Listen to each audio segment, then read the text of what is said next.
Boa tarde. Hoje vamos falar sobre processos de transferência de calor.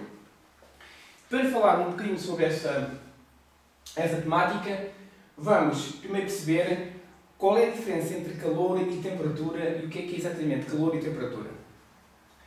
São conceitos que são muito usados no dia a dia, mas sobre os quais há alguma confusão. E normalmente os dois são usados com um significado similar ou muitas vezes não o mais apropriado.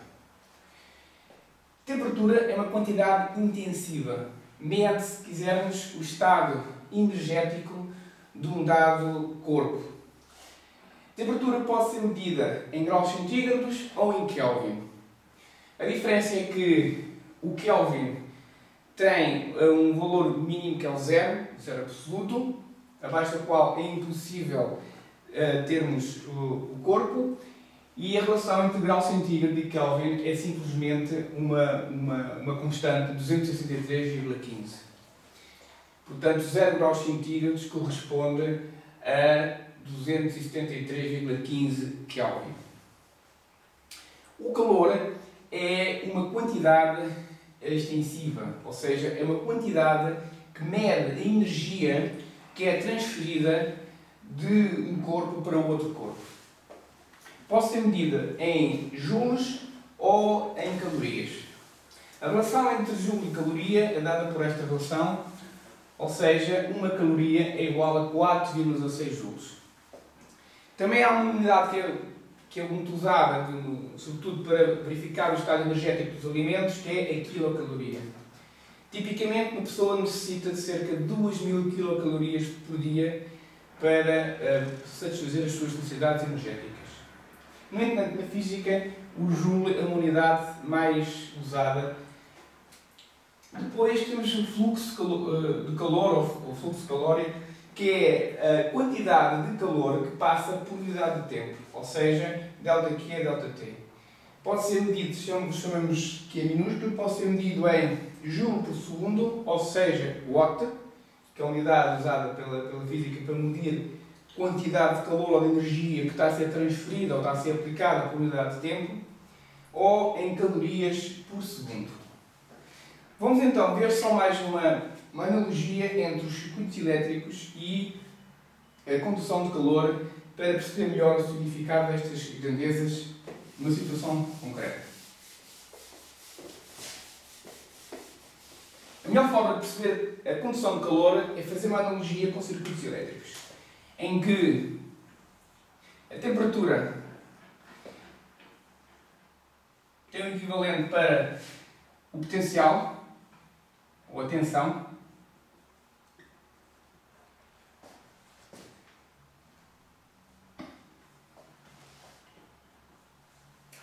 e o calor para a carga elétrica, mesmo símbolo Q, e o fluxo térmico, ou seja, Q minúsculo, para a intensidade de corrente.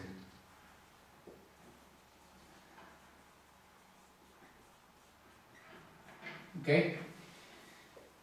Da mesma forma que a corrente elétrica circula entre dois pontos que estejam a um potencial diferente, indo do potencial mais elevado para o potencial mais baixo, o fluxo térmico também circula entre dois pontos do sistema, sendo que a circulação se direciona do ponto onde a temperatura está mais elevada para um ponto onde a temperatura é mais baixa.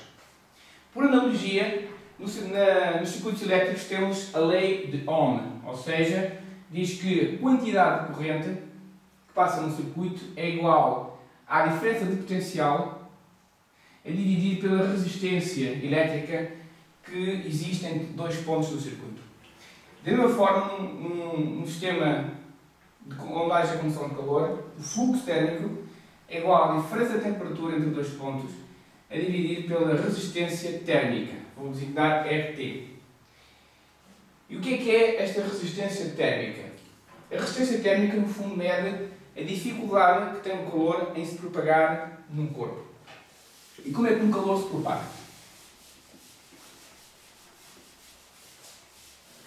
Vou deixar estar aqui esta equação.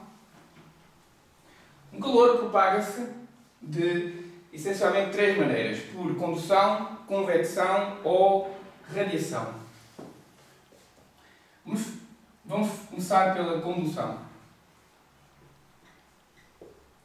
A condução, o calor, neste fenómeno, o que acontece é que, se imaginarmos uma barra de área A, nestas zonas completamente isolada, ou seja, ela isolada para... Ela na sua superfície externa estão isoladas termicamente, ou seja, as únicas faces onde há a transferência de calor é nesta e nesta. Ou seja, há aqui um fluxo de calor a atravessar esta barra. Se aqui tiver a temperatura T1 e esta face tiver a temperatura T2, a dificuldade que o calor tem em atravessar esta barra vai ser inversamente proporcional a uma característica que se chama a condutividade. Ok? Portanto, o calor que vai passar vai ser, se quisermos, vai ser proporcional à condutividade, ou seja, quanto maior a condutividade, mais facilmente o calor se transmite aqui nesta barra. Vai ser proporcional à diferença de temperaturas, ou seja, T1 menos T2, este é o T, e vai ser inversamente proporcional à distância que tem que percorrer entre os pontos 1 e 2. Vamos chamar esta quantidade D. Ok? Portanto, e vai ser também proporcional à área, ou seja, quanto maior for a área, mais calor está a passar. Portanto, temos por a área já aqui no início. Okay? Isto parece mais ou menos em que capa é condutividade.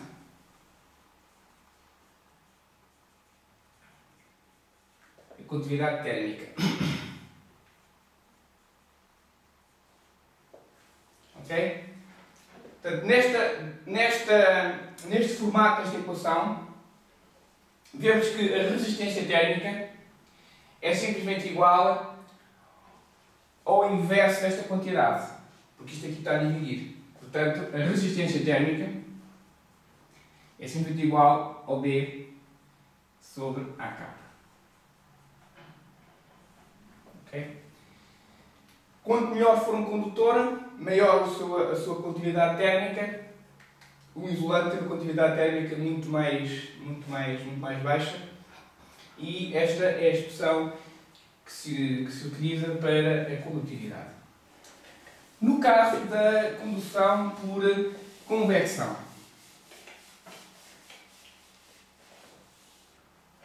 a expressão é similar. A única diferença é que a convecção é um fenómeno um pouco mais complexo e consiste no quê? Consiste na transferência de calor entre um corpo, uma superfície, e um meio envolvente normalmente um líquido, um ar ou portanto, uma substância gasosa ou líquida, ar ou água ou qualquer tipo de substância, que está a temperatura T2. Existem dois tipos de convecção: a convecção natural e a convecção forçada. Natural é quando não há qualquer tipo de mecanismo que force a circulação do ar, como uma parede exposta ao exterior, por exemplo. Forçada é quando temos a circulação forçada de ar sobre o sistema. Vamos falar apenas da convecção natural e, nestes casos, a expressão é similar à anterior, com a diferença que a transferência de calor, se T1 for maior que T2, se T1 for menor que T2, neste caso a transferência de calor é proporcional novamente à área de contacto. Portanto, se tivermos aqui a parede com uma certa área A, portanto será toda esta área de contacto, vezes o coeficiente de transferência térmica, chama-se H,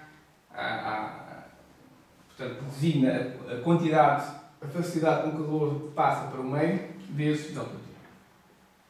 Em que H é o coeficiente de transferência térmica.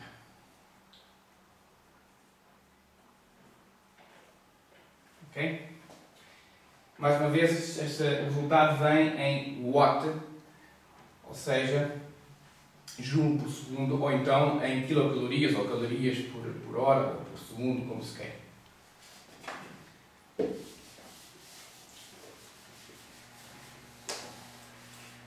Finalmente, há a condução por radiação.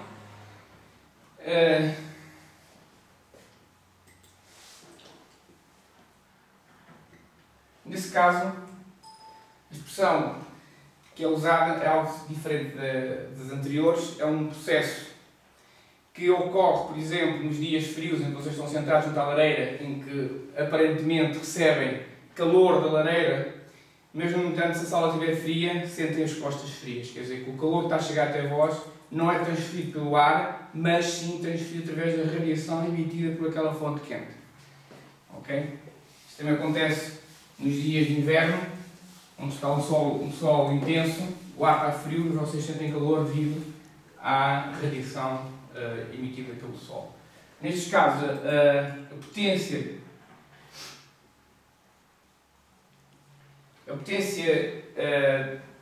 emitida ou recebida por um corpo é proporcional, a expressão que vocês têm nos apontamentos, a potência é proporcional, mais uma vez, à área do objeto que está a emitir ou a receber, um valor que se chama a emissividade, que varia entre 0 e 1.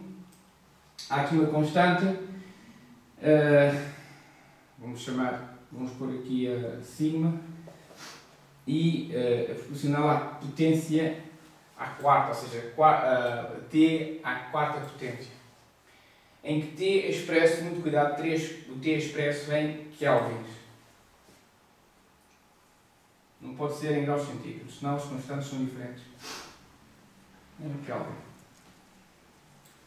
Portanto, essencialmente são estas as três processos físicos de transferência de calor, e vamos fazer alguns problemas já a seguir.